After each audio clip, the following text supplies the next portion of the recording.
Hi. I really hope that you are not thinking that we are going to talk about criminal gangs, that we will not tell you how to create a criminal gang. No, no, no. Today, we want to share this question we got in our minds 3 years ago together with Alfredas when we met.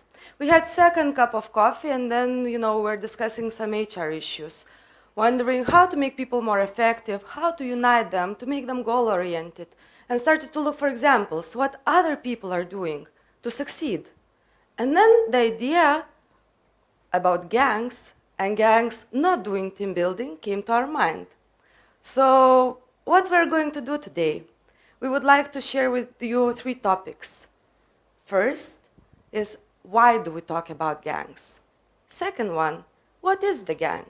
And third, how actually it works in the reality, in practice. So, why do we talk about the gang? I think we have a common dilemma in business today that, and I would like you to read this wonderful quote of Klaus Schwab. Actually, we all want to be fast. And it's not about the eating the others. We are not really aggressive. It's about the surviving in this world. And the world, also deliberately in the picture, you can see the old city, but you have a light. So our life of businesses is really transforming at the speed of light. We have all these globalization issues. We have disruptive technologies like Nokia was the giant and it disappeared, from one day to another. We have a new behavior patterns. We have iPhones and we live with them. So we've heard about the artificial intelligence and about the machine learning. So all these disruptive factors, they are at the table of every leader of the organization, thinking, okay, what will be after these 20 years when the children are born today, and what jobs, 80% of jobs, they will not exist, as Thomas was telling today. So we have to create those jobs. We have to transform with the businesses to be ready to accommodate those people. So this transformation and the challenge is actually why we talk, how can we be more competitive, unique somehow, and to survive, be faster in this roller coaster.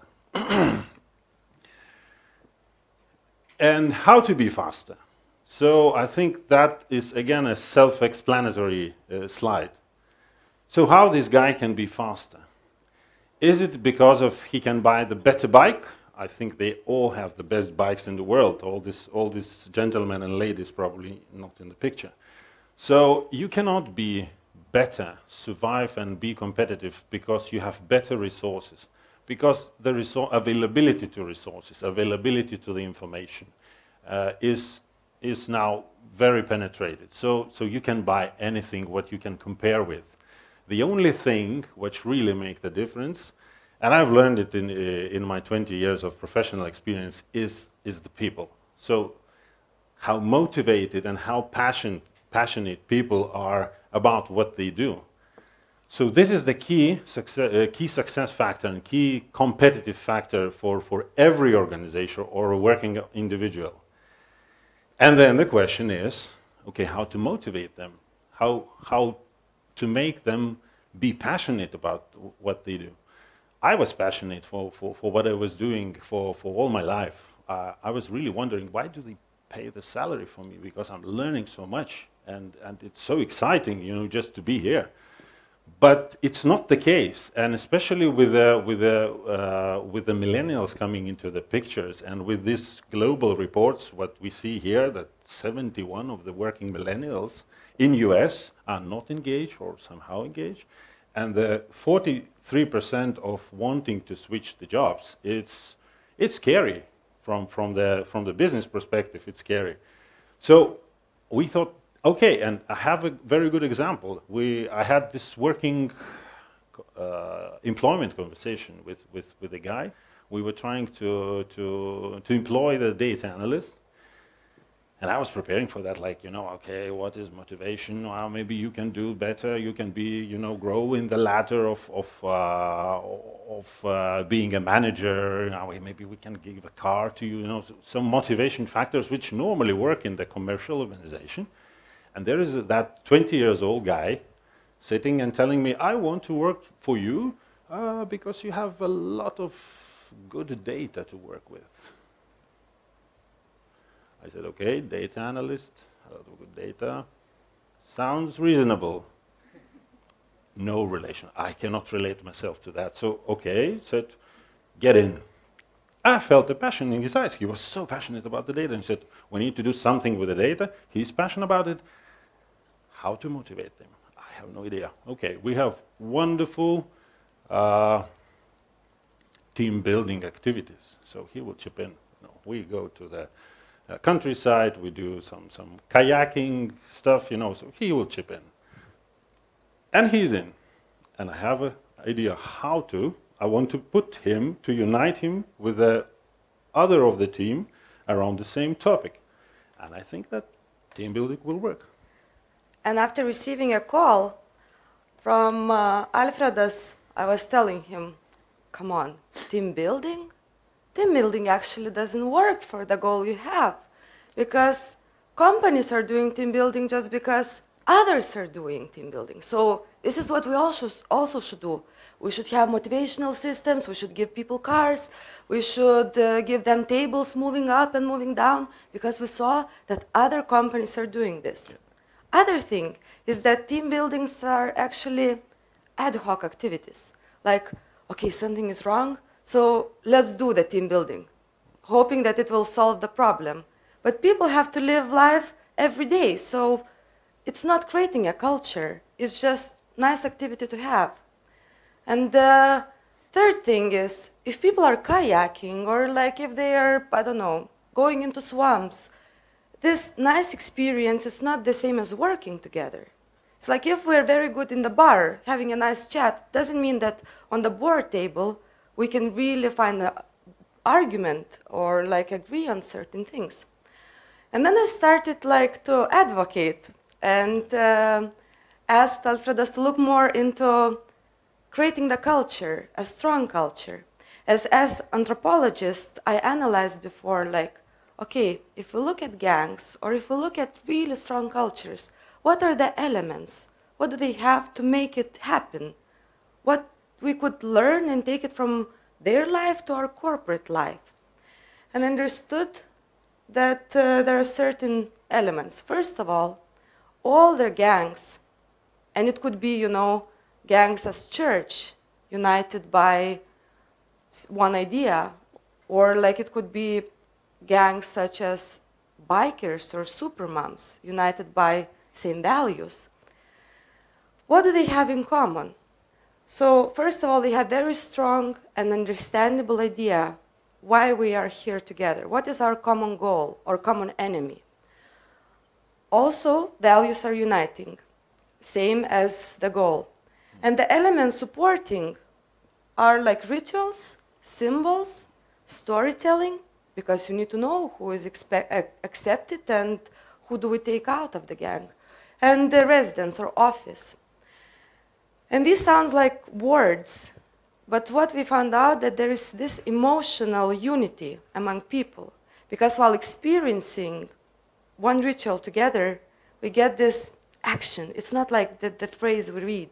It's the action we're in, which gives us emotion. So it's basically emotional settlement, what makes us being united. And to bring you this from theory to practice, how it works in the corporations. So we can look at army. Very clear, very strong, long-lasting gang or tribe. They have the ritual. Before you become a soldier, you need to sign on the oath and respect the flag and kiss the flag. And this determines that in case of protection the country, you maybe need to lose your life. And by doing this, you admit, I am part of the army. I will do this.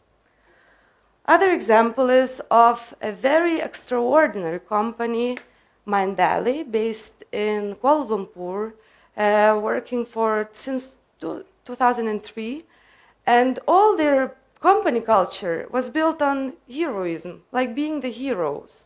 And I was reading about them and visited them, and it seems that, first they built a culture, idea of a culture, like who are the people we want to work with? How do we want to work? And only after that, they created the strategy how they will run the business. Until now, they're successful. And this lady, she's a wonder lady. It's a symbol of all of the organization, all the acts to celebrate victories, to chip in people, or like to tell goodbye is related to her. One more example is Airbnb. So they were like a couple of years ago moving from to the new office in San Francisco. And before that, they asked anthropologists to observe their lives and tell how our office should look like. Then anthropologists were doing the research, talking to people, doing participant observation, taking notes, and then they came up with some proposals. And in their office, what they have like replicas of the best sales apartments in London, and then they just, let's say, take the kitchen from London apartment and build it in the office. That people, while cooking coffee or like having a morning sandwich, they know that there is a flat in London. What makes me to earn the salary here? So it's building stories and having this feeling like our office is different than other offices. It's not only about logo, it's also about idea behind. So on how to work it in practice. Yeah, we now talk about all these successful companies and the big ones. So we want to show that, okay, here in Lithuania we also have some symbols and rituals to prove that we are creating the culture. So we have in SLO Lithuania, we have a yearly meeting after the year is done. We collect the results, we think about the future, what is our common goal and common enemy for the future. And we have the initiation ritual for the newcomers. And as the host was mentioning, we have quite a big rotation, or I would say growth of the staff. So that becomes very important for us. So we are from the electrical side, so we do electrical thing. If you know a little bit chemistry and electricity, if you put the lines and cables together into the acidic environment, the light bulb can be lit. So there is a little bit of a tricky because there is a polarity. If you put it one way, it won't, and in the other, it will. So there is a challenge for the team of the newcomers, and we have a lot of people, for example, 12, 15 people, where they all have to put the line together, and then the light has to be on. And that is the ritual for the initiation, if they succeed. So how it works? At the beginning, people who are newcomers, they get the mission, they get instruction, what do they have to do to prove that they can be called part of a gang. And then they open up, they're super excited, and then, they find these limes and lemons, cables and coins, and thinking what to do with it. And then they start building the electric circuit. As Alfreda said, sometimes they get mixed, like why it doesn't work, why we don't reach the goal, why the light is not on. So then they understand where the mistakes are done. All the other people are really observing and getting into this because they have experienced that last year or 2 years ago. So they are like, we know what is the problem because we experienced that before. And then once the light is on, these people feel like they conquered the war because it's so much happiness that we managed to fulfill this mission. We managed to light the bulb. And this is what the companies are doing every day, working in teams, fulfilling certain criteria, and having this one goal to reach together. So when the light is on, they are the part of the team, officially. And again, I would like to read you the famous quote of Peter Drucker, and the culture eats everything. So you can have the best business plan, you can have the best processes, best IT systems to run the things, but if you have the culture, which is not contributing to your common goal, that means that culture is eating all the investments, all the efforts you do. So you better have good culture and not necessarily perfect the rest, but the good culture can do magic. So rituals are a very visible part of creating a culture. It helps to enhance the emotional factor of that belongingness to the gang. But the question of creating the culture is more everyday work, taking the leadership, and you don't have to be the boss to be the leader, leadership of what you do.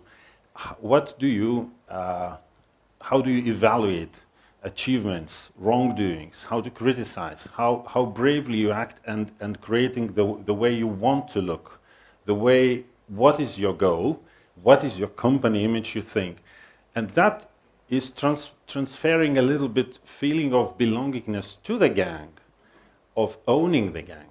This is my gang. It's not the gang that I kind of sign on the membership. I have a beautiful card and these guys are like, no, it's my gang.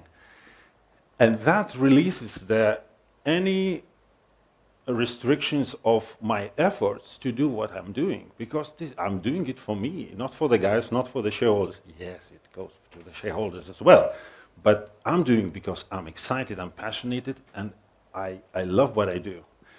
So, final slide for me. Does it really work? It's a journey. I couldn't say that we have achieved something, but we have some achievements, and the fact of this year that we are growing double-digit above the market. At the same time, we have landed or went live with 2 enterprise-scale IT projects like ERP and CRM. Probably, if you are familiar with that, I can talk about them a little bit later in the pause time. So they have done actually impossible from the conventional point of view of the business. That in one, growing like hell, doing the internal focus for the IT projects is impossible. It would be impossible if it was not true. And this is everything because of the guys owning it. They own the idea of surviving, for the gang survival. And of course I'm taking the responsibility, I'm 2 minutes away, but I'm taking the responsibility to say thank you, the members of the team which are here or which are looking online. So I'm really proud to be a part of your gang. So one last thing, we were discussing what to tell, how to summarize it all. We know that in one period or the other of life you will start looking for the new job. So don't hunt just the title. Don't look just in the digits of the salary they're offering. Think about the culture of the company you want to belong to. Think if you will be accepted there, and if you will enjoy with all the crowd of people, come together and do unlimited results. Thank you. Be passionate on what you do.